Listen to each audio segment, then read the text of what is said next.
नमस्कार, मैं अमिता शेष और कथा किरीट में प्रस्तुत है आज की कहानी जिसका नाम है बिंदा और जिसे लिखा है महादेवी वर्मा जी ने।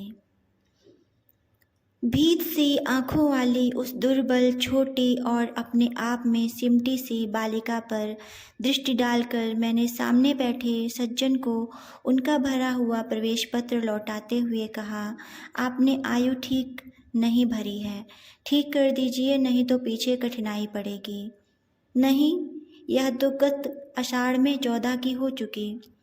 सुनकर मैंने कुछ विस्मित भाव से अपनी उस भावी विद्यार्थिनी को अच्छी तरह देखा, जो 9 वर्षीय वाली बालिका की सरल चंचलता से शून्य थी और 14 वर्षीय किशोरी के सलज्ज उत्साह से अपरिचित। उसकी माता के संबंध में मेरी जिज्ञासा स्वगत न रहकर स्पष्ट प्रश्न ही बन गई होगी, क्योंकि दूसरी ओर से कुछ कुंठित उत्तर मिला। मेरी दूसरी पत्नी है और आप तो जानती ही होंगी। और उनके वाक्य को अधसुना ही छोड़कर मेरा मन स्मृतियों की चित्रशाला में 2 युगों से अधिक समय की धूल के नीचे दबे बिंदा या बिंदेश्वरी के धुंधले चित्र पर उंगली रखकर कहने लगा, ज्ञात है, अवश्य ज्ञात है। बिंदा मेरी उस समय की बाल्य सखी थी जब मैंने जीवन और मृत्यु का अमिट अंतर नहीं जाना था। अपने नाना और दादी के स्वर्ग गमन की चर्चा सुनकर मैं बहुत गंभीर मुख और आश्वस्त भाव से घर भर को सूचना दे चुकी थी कि जब मेरा सिर कपड़े रखने की अलमारी को छूने लगेगा तब मैं निश्चय ही एक बार उनको देखने जाऊंगी। न मेरे इस पुण्य संकल्प का विरोध करने की किसी को इच्छा हुई और न मैंने एक बार मरकर कभी न लौट सकने का नियम जाना। ऐसी दशा में छोटे छोटे असमर्थ बच्चों को छोड़कर मर जाने वाली माँ की कल्पना मेरी बुद्धि में कहाँ ठहरती। मेरा संसार का अनुभव भी बहुत संक्षिप्त सा था। अज्ञानावस्था में से मेरा साथ देने वाली सफ़ेद कुतिया सीढ़ियों के नीचे वाली अंधेरी कोठरी में आंख मूंदे पड़े रहने वाले बच्चों की इतनी सतर्क पहरेदार हो उठती थी कि उसका गुर्राना मेरी सारी ममता भरी मैत्री पर पानी फेर देता था। भूरी पूसी भी अपने चूहे जैसे निस्सहाय बच्चों को तीखे पैने दांतों में ऐसी कोमलता से दबाकर कभी लाती कभी ले जाती थी कि उसके कहीं एक दांत भी न चुभ पाता था। ऊपर की छत के कोने पर कबूतरों का और बड़ी तस्वीर के पीछे गौरैया का जो घोंसला था उसमें खुली हुई छोटी छोटी चोंचों और उनमें सावधानी से भरे जाते दानों और कीड़े मकोड़ों को भी मैं अनेक बार देख चुकी थी। बछिया को हटाते हुए ही रंभा रंभा कर घर भर को यह दुखद समाचार सुनाने वाली अपनी श्यामा गाय की व्याकुलता भी मुझसे छिपी न थी। एक बच्चे को कंधे से चिपकाए और एक उंगली पकड़े हुए जो भिखारिन द्वार द्वार फिरती थी, वह भी तो बच्चों के लिए ही कुछ मांगती रहती थी। अतः मैंने निश्चित रूप से समझ लिया था कि संसार का सारा कारोबार बच्चों को खिलाने पिलाने सुलाने आदि के लिए ही हो रहा है और इस महत्वपूर्ण कर्तव्य में भूल न होने देने का काम माँ नामधारी जीवों को सौंपा गया है। और बिंदा के भी तो माँ थी, जिन्हें हम पंडिताइन चाची और बिंदा नई अम्मा कहती थी। वे अपनी गोरी मोटी देह को रंगीन साड़ी से सजाकर कसे चारपाई पर बैठकर फूले गाल और चपटी सी नाक के दोनों ओर नीले कांच के बटन सी चमकती हुई आँखों से युक्त मोहन को तेल मलती रहती थीं। उनकी विशेष कारीगरी से संवारी पाटियों के बीच में लाल स्याही की मोटी लकीर सा सिंदूर, उन्नीदी सी आँखों में काले डोरे के समान लगने वाला काजल, चमकीले कर्णफूल, गले की माला, नगदार रंग बिरंगी चूड़ियाँ और घुंघरूदार बिछुए मुझे बहुत भाते थे, क्योंकि यह सब अलंकार उन्हें गुड़िया की समानता दे देते थे। यह सब तो ठीक था, पर उनका व्यवहार विचित्र सा जान पड़ता था। सर्दी के दिनों में जब हमें धूप निकलने पर जगाया जाता था, गर्म पानी से हाथ मुंह धुलाकर मोजे जूते और ऊनी कपड़ों से सजाया जाता था और मना मना कर गुनगुना दूध पिलाया जाता था, तब पड़ोस के घर में पंडिताइन चाची का उच्च स्वर से उच्चतर होता रहता था। यदि उस गर्जन तर्जन का कोई अर्थ समझ में न आता तो मैं उसे श्यामा के रंभाने के समान स्नेह का प्रदर्शन भी समझ सकती थी, परंतु उनकी शब्दावली परिचित होने के कारण ही कुछ उलझन पैदा करने वाली थी। उठती है या आऊं? बैलके से दीदे क्या निकाल रही है? मोहन का दूध कब गर्म होगा? अभागी मरती भी नहीं आदि वाक्यों में जो कठोरता की धारा बहती रहती थी, उसे मेरा अबोध मन भी जान ही लेता था। कभी कभी जब मैं ऊपर की छत पर जाकर उस घर की कथा समझने का प्रयास करती, तब मुझे मैली धोती लपेटे हुए बिंदा ही आंगन से चौके तक फिरकनी सी नाचती दिखाई देती। उसका कभी झाड़ू देना, कभी आग जलाना, कभी आंगन के नल से कलसी में पानी लाना, कभी नई अम्मा को दूध का कटोरा दे जाना मुझे बाजीगर के तमाशा जैसे लगता था, क्योंकि मेरे लिए तो वे सब कार्य असंभव से थे।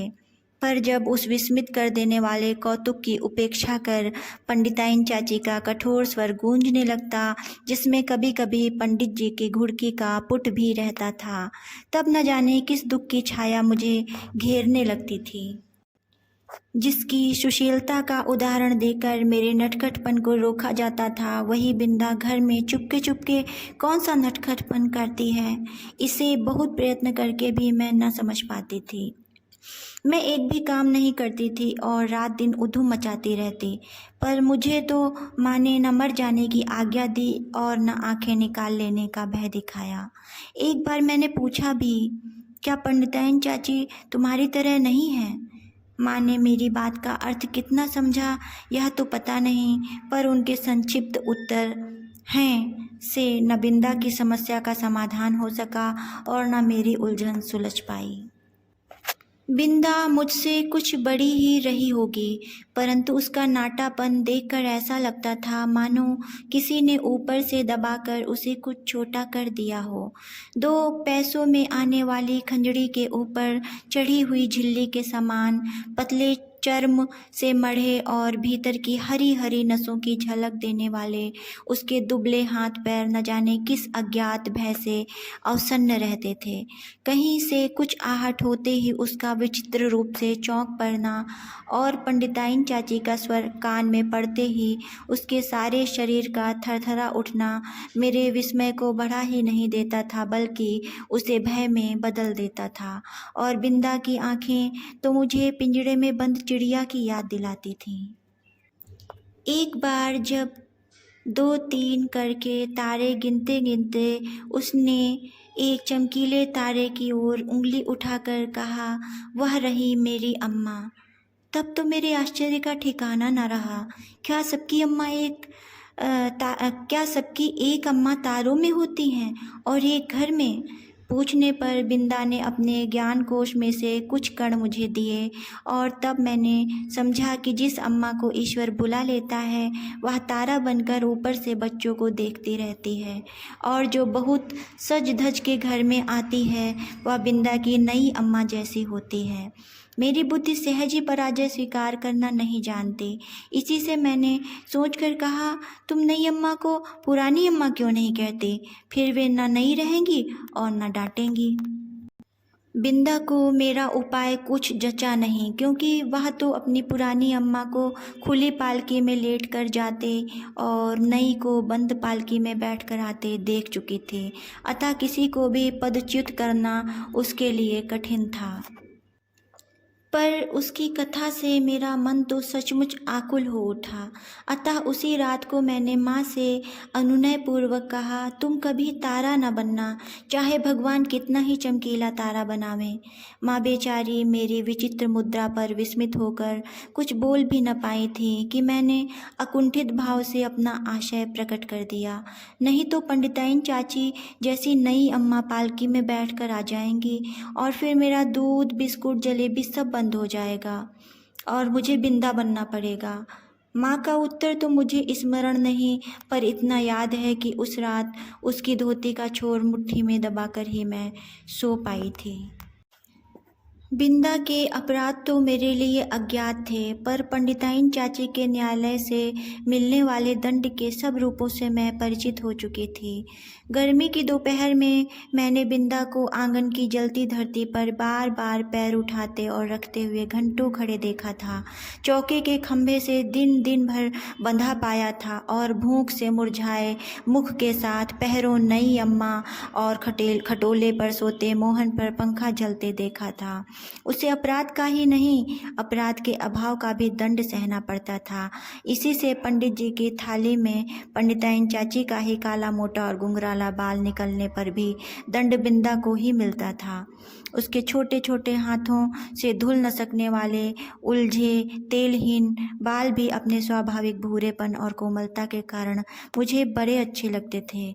जब पंडिताइन चाची की कैंची ने उन्हें कूड़े के ढेर पर बिखरा कर उसके स्थान को बिल्ली की काली धारियों जैसी रेखाओं से भर दिया तो मुझे रुलाई आने लगी। पर बिंदा ऐसे बैठी रही मानो सिर और बाल दोनों नई अम्मा के ही हों। और एक दिन याद आता है, चूल्हे पर चढ़ाया दूध उबलना जा रहा था। बिंदा ने नन्हे नन्हे हाथों से दूध की पतीली उतारी अवश्य, पर वह उसकी उंगलियों से छूटकर गिर पड़ी। खौलते दूध से जले पैरों के साथ दरवाजे पर खड़ी बिंदा का रोना देख मैं तो हतबुद्धि सी हो रही। पंडिताइन चाची से कहकर वह दवा क्यों नहीं लगवा लेती, यह समझना मेरे लिए कठिन था। उस पर जब बिंदा मेरा हाथ अपने जोर से धड़कते हुए हृदय से लगाकर कहीं छिपा देने की आवश्यकता बताने लगी, तब तो मेरे लिए सब कुछ रहस्यमय हो उठा। उसे मैं अपने घर में खींच लाई अवश्य, पर न ऊपर के खंड में माँ के पास ले जा सकी और न छिपाने का स्थान खोज सकी। इतने में दीवारें लांघ कर आने वाले पंडिताइन चाची के उग्र स्वर ने भय से हमारी दिशाएं रूंध दी। इसी से हड़बड़ाहट में हम दोनों उस कोठरी में जा घुसी जिसमें गाय के लिए घास भरी जाती थी। मुझे तो घास की पत्तियां भी चुभ रही थीं। कोठरी का अंधकार भी कष्ट दे रहा था, पर बिंदा अपने जले पैरों और में को घास में छिपाए और दोनों ठंडे हाथों से मेरा हाथ दबाए ऐसी बैठी थी मानो घास का चुभता हुआ ढेर रेशमी बिछौना बन गया हो। मैं तो शायद सो गई थी, क्योंकि जब घास निकालने के लिए आया हुआ गोपी इस अभूतपूर्व दृश्य की घोषणा करने के लिए कोलाहल मचाने लगा, तब मैंने आंखें मलते हुए पूछा, क्या सवेरा हो गया?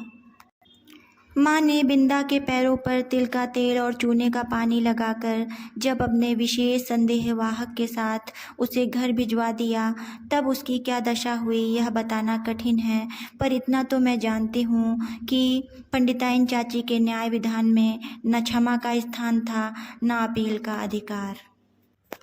फिर कुछ दिनों तक मैंने बिंदा को घर आंगन में काम करते नहीं देखा। उसके घर जाने से माँ ने मुझे रोक दिया था, पर वे प्रायः कुछ अंगूर और सेब लेकर वहाँ हो आती थीं।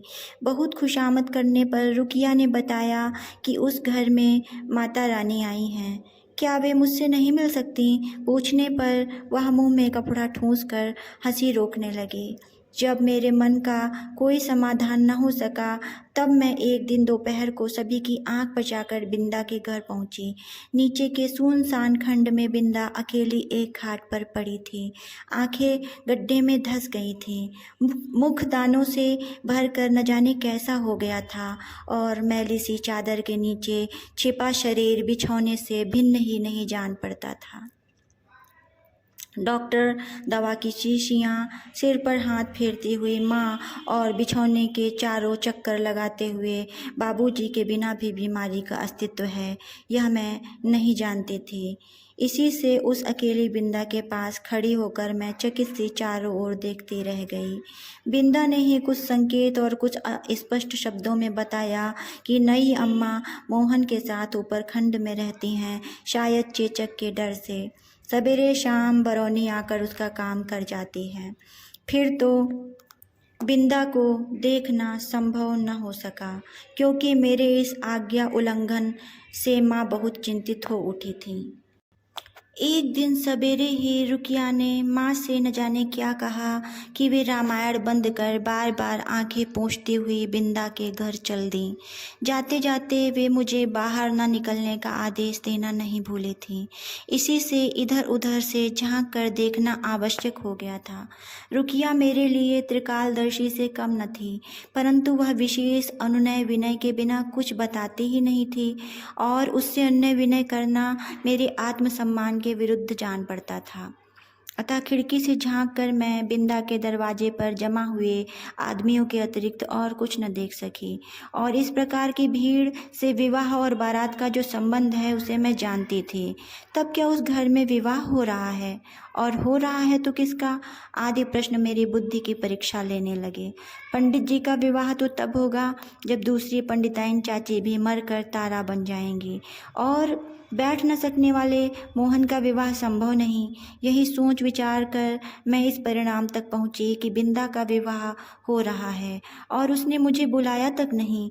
इस अचिंत्य अपमान से आहत मेरा मन सब गुड़ियों को साक्षी बनाकर बिंदा को कभी किसी शुभ कार्य में न बुलाने की प्रतिज्ञा करने लगा। कई दिन तक बिंदा के घर झांक झांक कर जब मैंने माँ से उसके ससुराल से लौटने के संबंध में प्रश्न किया तब पता चला कि वह तो अपनी आकाशवासिनी अम्मा के पास चली गई। उस दिन से प्रायः चमकीले तारे के आसपास फैले छोटे तारों में बिंदा को ढूंढती रहती हूँ, पर इतनी दूर से पहचानना क्या संभव था। तब से कितना समय बीत चुका है, पर बिंदा और उसकी नई अम्मा की कहानी शेष नहीं हुई। कभी हो सकेगी या नहीं, इसे कौन बता सकता है। धन्यवाद। नमस्कार, मैं अमिता आशीष और आप सुन रहे थे कहानी बिंदा, जिसे लिखा था महादेवी वर्मा जी ने।